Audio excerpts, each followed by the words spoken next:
Asubuhi ya leo ninakusalimu katika jina la Yesu Kristo. Bwana Yesu asifiwe.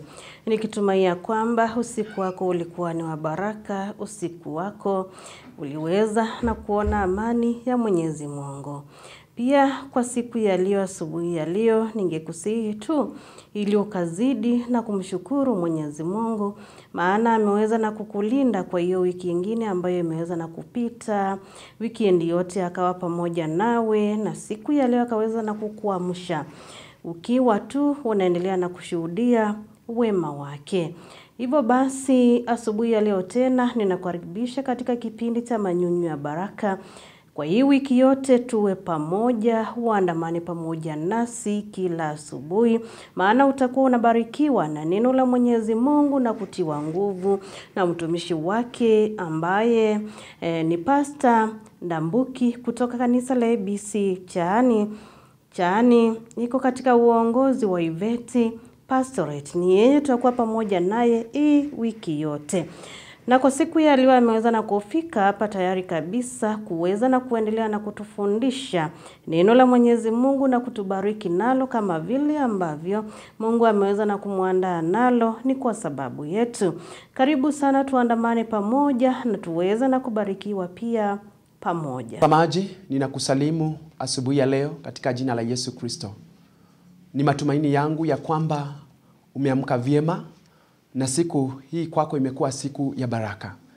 Ninasema karibu ili tukaweze kulisikia neno la Bwana. Nikiamini ya kwamba neno hili litakubariki na nitaweza kukuinua na kukujenga kiroho.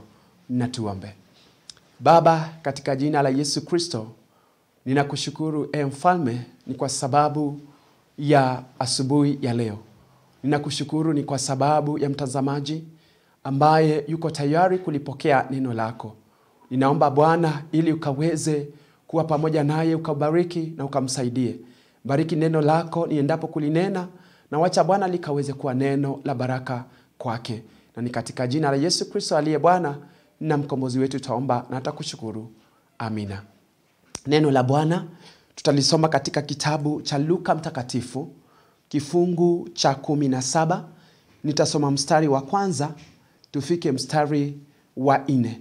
Neno la Bwana linasema hivi: akawaambia wanafunzi wake, makwazo hayana budi kuja, lakini ole wake mtu yule ambaye yaja kwa sababu yake. Ingemfaa zaidi mtu huyo jiwe la kusagia lifungiwe shingoni mwake, akatupwe baharini, kuliko kumkosesha mojawapo wa wadogo hawa. Jilindeni, kama ndugu yako akikosa, mwonye, akitubu msamehe. Na kama akikukosa mara 7 katika siku moja, na kurudi kwako mara 7 akisema nimetubu, msamehe. Neno hili la leo tutanena juu ya makwazo hayana budi kuja. Makwazo hayana budi kuja. Yesu Kristo yeye mwenyewe alinena na wanafunzi wake ili wakaweze kuelewa katika kuishi kwetu hapa ulimwenguni, na hata katika kuishi kwa watu kwa pamoja. Kuna mambo ambayo hayataweza kosa kutokea. Kuna mambo ambayo yatatokea as long as watu wanakaa pamoja. As long as watu wanaishi pamoja, kuna mambo ambayo lazima yataweza kutokea. Lakini Yesu akinena na wanafunzi wake haya, aliweza kuwahonya na aliweza kuwaambia ya kwamba inastahili na inafaa kwao ili wakaweze kuchunga sana, ili kusiwe mmoja wao ama mmoja asiwe ndiye anaweza kusababisha ili vikwazo vikaweze kutokea na kuleta furugu katikati ya ndugu. Na Yesu Kristo yeye mwenyewe akisema hivi, alijua ya kwamba haya ni maisha ya kawaida, maisha yale ambayo tunaishi sisi kila siku. Tunaishi na watu kazini, tunaishi na watu katika familia, tunaishi na watu katika njia tofauti. Na kuna mambo ambayo yataweza kutokea. Ni kweli ni mambo ya kawaida. Lakini je, unajua ya kwamba kusababisha makwazo, hata kuleta vikwazo kwa ndugu, inaweza kuleta madhara mabaya katika maisha yako? Kwa maana Yesu yeye mwenyewe alisema ya kwamba kwa yule ambaye anaweza kusababisha makwazo yakaweza kutokea, anastahili kufungiwa njiwe katika na shingo lake na kutupwa katika bahari. These are the consequences ambazo zinaweza kutokea kwa mtu yule ambaye analeta vikwazo kwa ndugu. Na Yesu Kristo yeye mwenyewe anaambia wanafunzi wake, ole wake yule ambaye anaweza kuleta vikwazo. Ninataka tuelewe ya kwamba, na wewe mtazamaji ukaweze kuelewa ya kwamba hata kama mambo kama haya hayana budi kutokea, hata kama mambo haya yataweza kutokea, ni lazima tujihadhari. Ni lazima tujihadhari ili tusiwe ndio sisi ambao tunasababisha mambo haya yakaweze kutokea. Na Yesu yeye mwenyewe anasema ya kwamba hata hivyo mambo haya yanavyoenda kutokea sababisha ili sisi tukaweze kukoseana.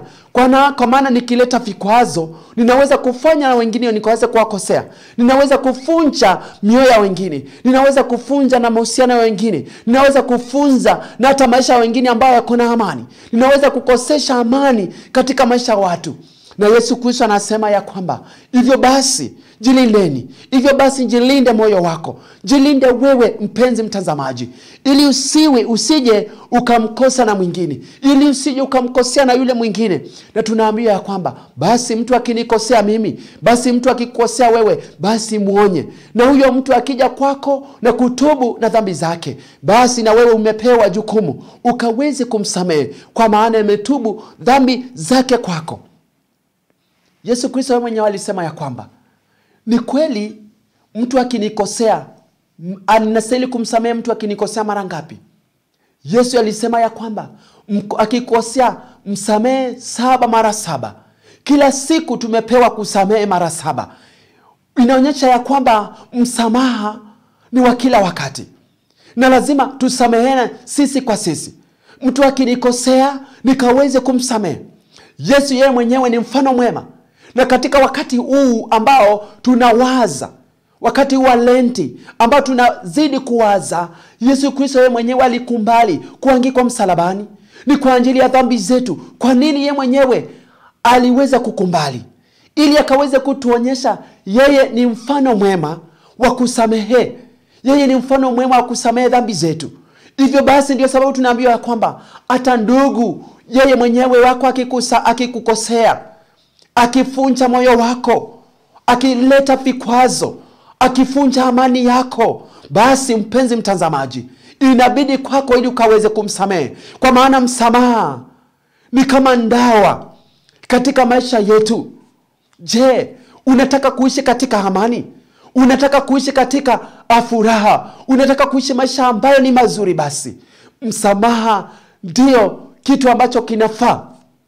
Hata kama utakwaza na mwenzako, basi mpenzi mtazamaji, inabidi kwako ukaweze kumsamehe. Inabidi kwako ukaweze kumsamehe makosa ambayo amekukosea.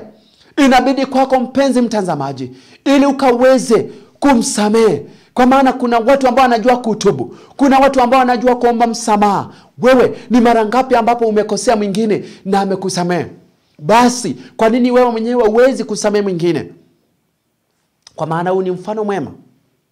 Basi tuchunge katika maisha haya, ili tusiwe ni sisi ambao tunawakosea na wengine. Tusije ni sisi ambao tunafuruga amani ya wengine. Tusije tukawa ni sisi ambao tunaweza kuleta maisha wengine katika hatari, kwa sababu ya maneno ya vinywa vyetu, kwa sababu ya matendo yetu, kwa sababu ya vikwazo ambazo tunasababisha katika maisha wengine. Kwa maana Yesu yeye mwenyewe anatuambia ya kwamba basi tujilinde sisi wenyewe, ili tukaweze kusameheana, ili tukaweze na kusameheana makosa yetu, tukaweze na hata kuwasia wengine wanapotukosea, basi tukasameheana sisi kwa sisi. Na katika maisha haya, hivyo ndivyo neno la Bwana linatuambia tukakae. Katika maisha haya, hivyo ndivyo neno la Bwana linatusihi ili tukaweze kutembea katika hii maisha. Na hakika hivyo ndivyo Mungu anavyotaka. Basi mpendwa mtazamaji, elewa ya kwamba Yesu yeye mwenyewe anataka ili ukaweze kuwa hivyo. Yesu yeye mwenyewe anataka ili tukaweze kusameheana. Usikumbali uwe ni wewe ambaye unaleta vikwazo kwa ndugu. Usikumbali iwe ni wewe unaleta na hata faraga kwa ndugu. lakini kuwa mtu wa kuleta amani, kuwa mtu wa kuleta na hata uwiano, kuwa mtu wa kuleta na hata umoja kwa wapendwa. Na hakika ukifanya hivyo, naye Mungu aliye juu mbinguni ataweza kusamehe, ataweza kusimama na wewe, ataweza kutembea na wewe, ataweza kukutia nguvu. Na hakika katika haya maisha utaweza kuona mambo yakiwa sawa sawa. Jua ya kwamba hata vikwazo vikija, usikumbali uwe ndiwe chanzo cha vikwazo kwa ndugu wale wengine. Bwana akubariki na kaweze kulibariki neno lake takatifu. Na tuombe. Baba, katika jina la Yesu, ninakushukuru ni kwa ajili ya neno lako. Asante ni kwa sababu tumejua ya kwamba vikwazo havina budi kutokea. Tunavyoishi katika maisha yetu hapa ulimwenguni. Tunaishi na watu katika familia, katika ndoa zetu, katika kazi, na mambo yatatokea. Lakini umetupa na jawabu ambalo wakati tunapokoseana amani, tukaweze kutubu makosa yetu na hakika tusameheane. Kama vile Yesu ulivyofanya, hivyo nasi basi tukaweze kufuata na kufanya jinsi wewe mwenyewe ulivyotuonyesha njia ya kufanya mambo. Bariki mtazamaji na msaidie, na wacha akawa mmoja wa kuleta na hata amani katika maisha wengine. Na ni katika jina la Yesu Kristo aliye Bwana na mkombozi wetu twaomba na atakushukuru.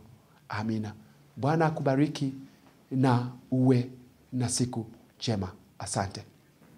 Makwazo hayana budi kuja, maana tuko katika ulimwengu. Sisi ni binadamu.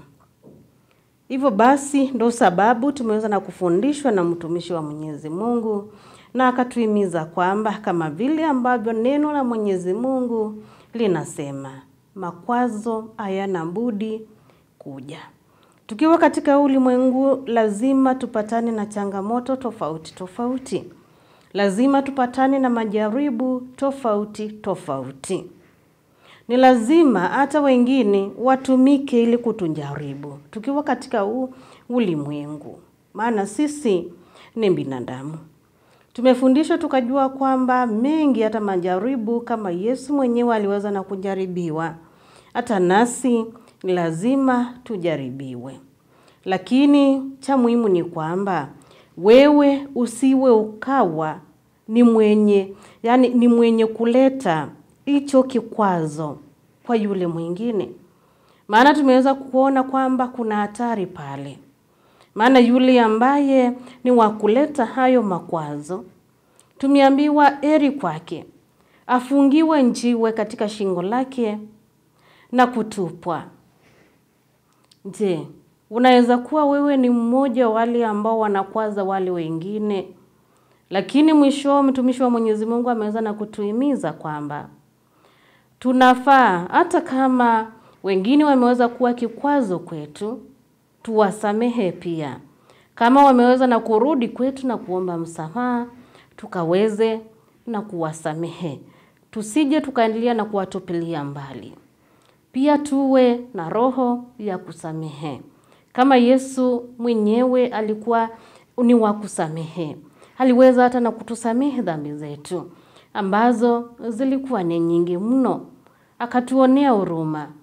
Vile vile nasi kama watoto wa Mwenyezi Mungu tunafaa kuwa ni watu ambao wako na roho ya kusamehe. Lakini cha muhimu ambacho ninakuacha nacho, usije ukawa wewe ndiye kikwazo wa kukwaza wale wengine kila wakati. Ninakutakia wakati mwema, siku njema. Mungu atembee pamoja nawe, Mungu akuongoze. Na pia tupatane hapo jioni saa 3:30 ili tukaweze kubarikiwa tena kupitia marudio ya hiki kipindi. Shalom.